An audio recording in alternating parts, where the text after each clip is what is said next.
Hey church fam, what up? Welcome back to the channel, guys. So it has been a minute, roughly about 2 years, since we have released a video on our channel.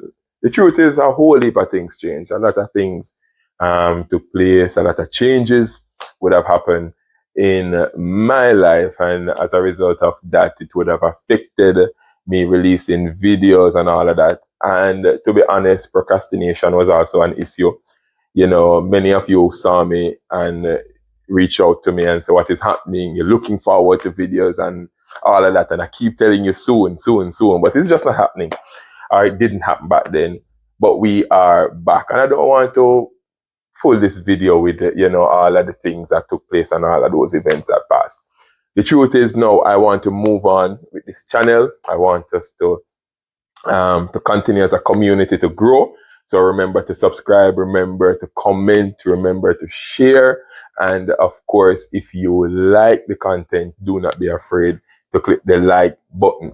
Help to grow our community as the church becomes, a part of your home and a part of your life.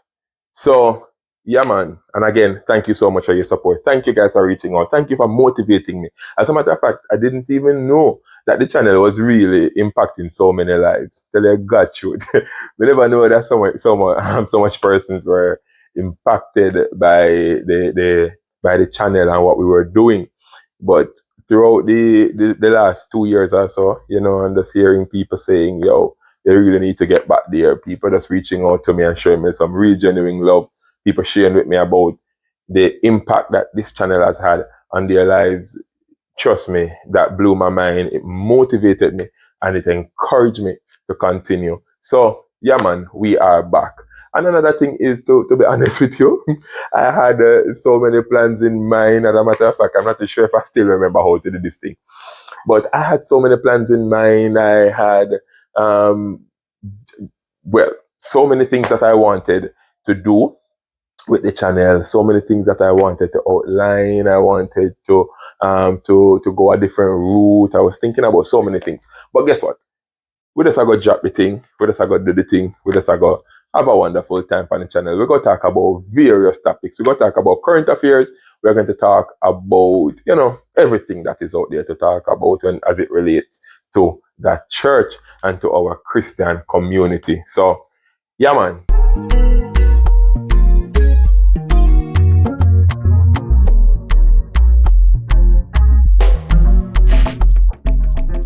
Today's video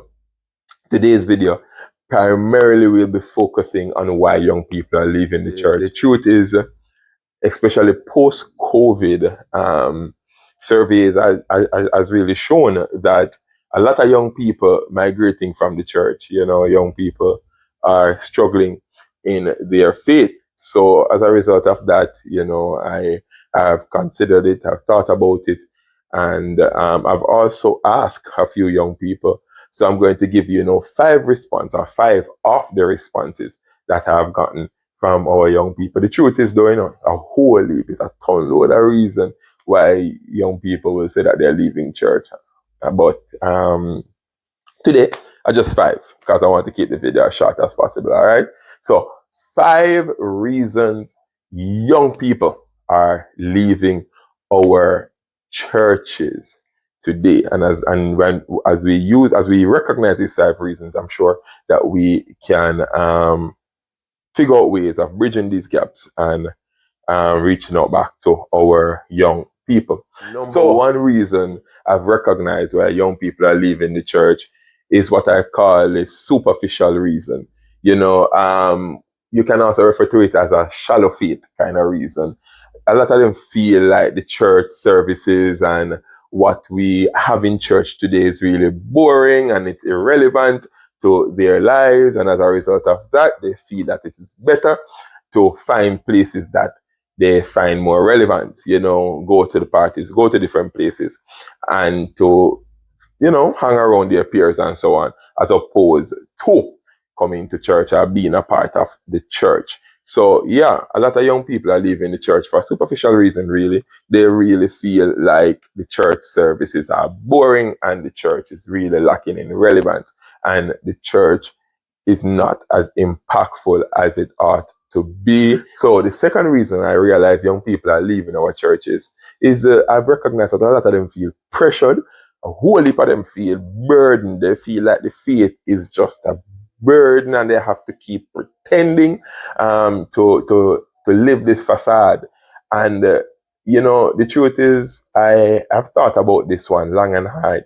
And what I've recognized is we overpromise and underdeliver in many cases as the church. So we have to be very, very careful in that sense, because a lot of young people feel as if they have to pretend. So they come to church on Sunday and them go on with themselves, them are real Christian. But then when it comes on to Monday morning, when they have to go to school, when they have to go to work, when they have to go around their peers and go into wider society, into their secular life, then they realize that a lot of them feel as if, whoa, I have to compromise here. So we have to be careful. Even those who are struggling in the faith, we have to be careful how we sell this message of perfection, or that the church is a perfect institution. All of us inside this place, we are struggling. Am I giving permission for somebody to live a double standard life? No, that's not the case. What I'm saying is we must be transparent and open and be honest with what the church really is. Oftentimes I describe the church as an hospital, that we are all sick here and we come to Dr. Jesus for him to work on us, for him to do some surgery, for him to give us the correct medication, for him to help us to become well, because sin really sick us. So as a result of that, we ought to just be real with who we are, be authentic within our message and in our walk with Christ. Allow young people to understand that this gospel message, that this Jesus Christ, that this church that they are a part of, we are all struggling. We all have our issues. We all have our burdens. We all go through some hard things and some rough times. But the truth is, we are all striving onto Christ's likeness, right? So let us not let them know that it's not a place where you come and pretend. It's a place where you can come and be honest and seek genuine help, So we have to be open to helping them, But they can come to this institution, seek genuine help, and we offer that kind of help to groom them and nurture them in the faith of our Lord Jesus Christ. So yeah, man, let us be real with our young people and let us be authentic with this gospel message, right? So the third reason I've recognized that our young people are leaving our churches really is what I call alienation. A lot of them feel a sense of distance from the church. They feel like they are not connected to the community. They feel like they don't belong to this community. They feel as if there's a segregation that is taking place there. And this is a genuine concern, a real issue, this one, especially for those who are new converts. A lot of our new converts struggle with this one. Why? Because oftentimes when they leave the world behind, they leave friends, they leave family, they leave the environment that they know, their parties, and some of them would even resign from their jobs, and they now come into this new space, this new way of life.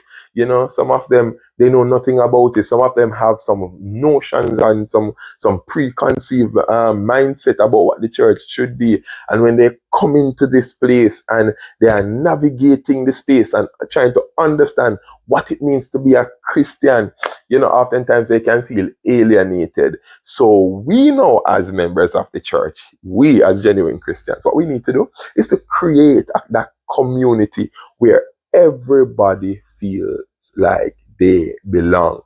Everybody must feel as if this is a space that I am comfortable in. This is a space where I am loved genuinely. This is a space where me good here, so I am okay here. I feel like I belong here, right? So we have to create that connection between the church and even the youth, the young people. We have to create that connection with them. Let them feel as if this community is also for them. Oftentimes, we kind of sell the idea to our young people that guess what? On no reach yet, on a part of the church yet. Psychologically, we sow that seed in their psyche. On a part of the church yet, on the come, and some of us as adults, some of the seniors in the church are struggling as well. But after that, some of them, every time they take the mic, it's about praying for the young people, praying for the young people. So they feel as if they are disconnected from the seniors of the church, or it's two different life that is in the church. No, nothing is wrong with saying praying for the young people as they struggle and navigate the faith, especially in this postmodern time. But what we need to do, though, is to create that connection so the young people don't feel disconnected from the seniors or from the church, right? They must feel as if they are part of the community and they belong here. That's important. It's important that we do that. All right. So, yeah, man, coming down nicely. We are at number 4. All right, so the fourth reason I've recognized why a lot of our young people are leaving the church is that some of our young people, they disagree with the stance of the church. Right, a lot of them, they clash with the teachings and the theology of our churches today. Now, what I recognize in our churches, we have, in most of our churches, they are can be divided into two parts in terms of its teaching. A lot of our churches have what I call the biblical traditions, and some have those non-biblical traditions, right? The non-biblical traditions are usually those dogmas that we have developed over the years. A lot of people a lot of church use these dogmas to kind of safeguard their faith and to safeguard the church. Perhaps in the time when they came about, when they create those dogmas, or when they instituted those dogmas into the church, there were opposition against the church. There were different issues that was happening, so they have to pull on these things. So there might not be biblical stance on it, but they had to stand up and declare that we have to protect the faith in this way, or else it might cost us, And now we have what I call the biblical dogmas, or the biblical traditions, or the biblical truth. Those truths we will never compromise on. Those are found in the 66 books of the Bible. Those are God's laws and requirements for the running of his church. Now, the truth is, though, my brothers and sisters, we have to be careful as we try to keep and to help young people to stay in the church, especially the ones who have problems with these things. I understand that a lot of our young people, they might not understand.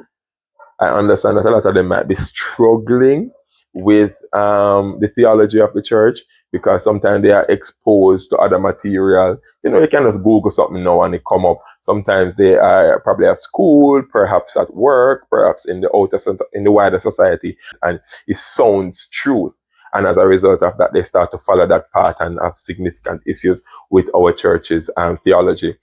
Now, we have to be careful that we do not compromise on who we are and our core identity as a church, even at the expense of losing some people. Why am I saying this? Even if we should compromise on the non-biblical traditions and dogmas, even if, and I will still be cautious on that, because some of them, they do have their places, in the church. But then you have some where the truth is, the God truth is, they can really move out. They can go on. They really do not. They are not needed. So even if we compromise on some of those, which we'll have to evaluate the ones that we do, we will never even give a thought at compromising what the word of God says. The biblical truth of God, we will never compromise on, no matter what it costs us.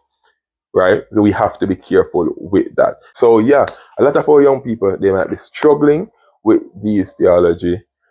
They might be struggling with these theology and struggling with these issues, but we have a responsibility to protect the faith, to safeguard the faith from the lies of this postmodern world. There are many lies, and it's trying to filter itself into the church, and it's trying to hide under inclusion and equality and all of that.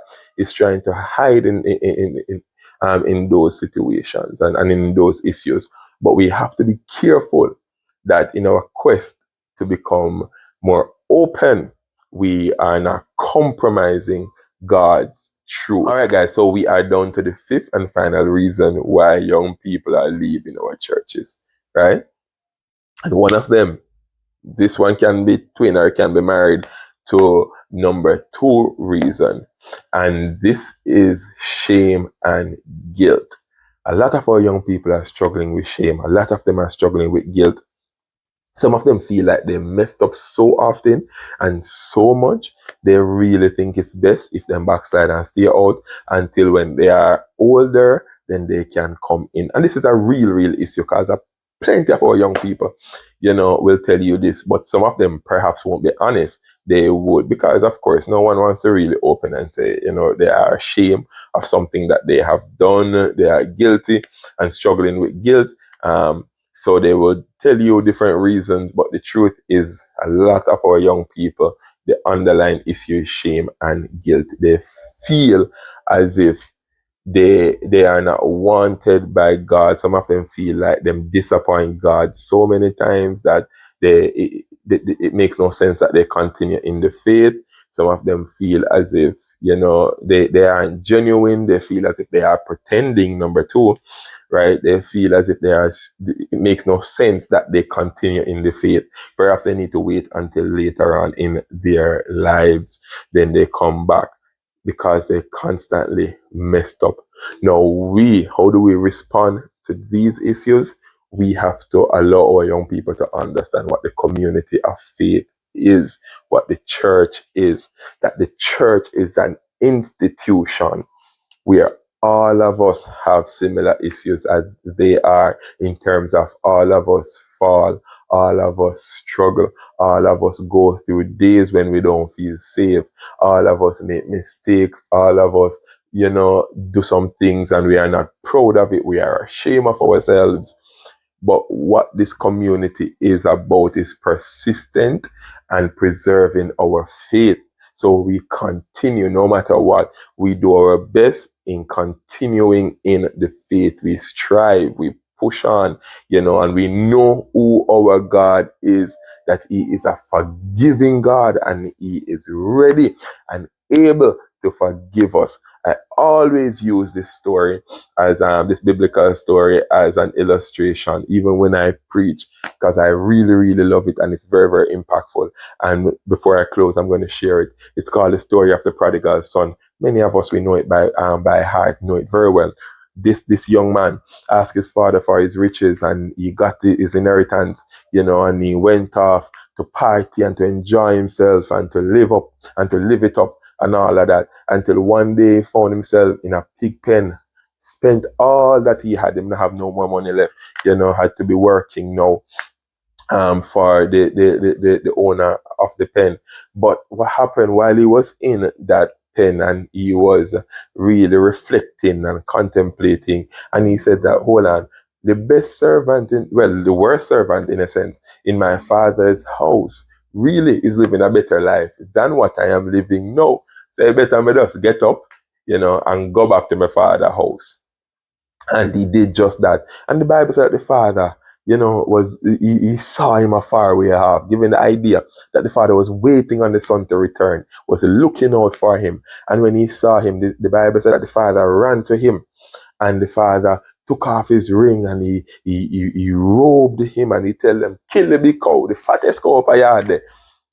My son who was lost has returned. But what I love about the story, many of you will know me, will hear me say this 1,000 times. What I love about the story, the father never once asked him where he is coming from. The father didn't inquire about his past. All the father was excited about is that in Pitney, come back home. And that's the Lord that we serve. The father represents God here in this story, right? God God is not so much concerned or caught up in where we are coming from. God is just excited at the fact that we go through the struggles and we go through all of this pain and all of this shame and guilt, but we come back to Him and we remain in Him. So yeah, I just want to encourage you today. If you're young or even old and you have left the church, come back home. There's an open hand. There's a Father who is waiting for you. If you're in the church and you're thinking about leaving, don't. The Lord God is able to keep you and sustain you throughout the faith. And I want you to stay with God. Now, for those of us who are wondering why are most of our young people leaving the churches, of course, this is not exhausted.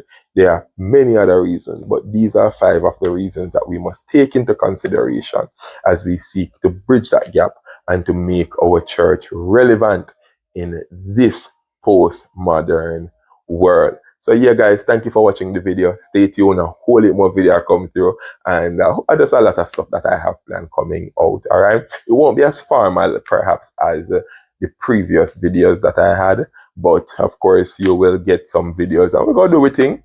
We're gonna do a thing. All right. So bear with me, pray me up, and encourage the channel by strengthening us. If you do like the content, if you love what we are doing here, please subscribe to the channel and also share the content with somebody, share the link with somebody, let them know, man. Let your brothers and sisters in the church subscribe to this channel so that it will grow and our community can become stronger and the message of Christ can grow and excel. Bless you guys. Stay tuned to that church.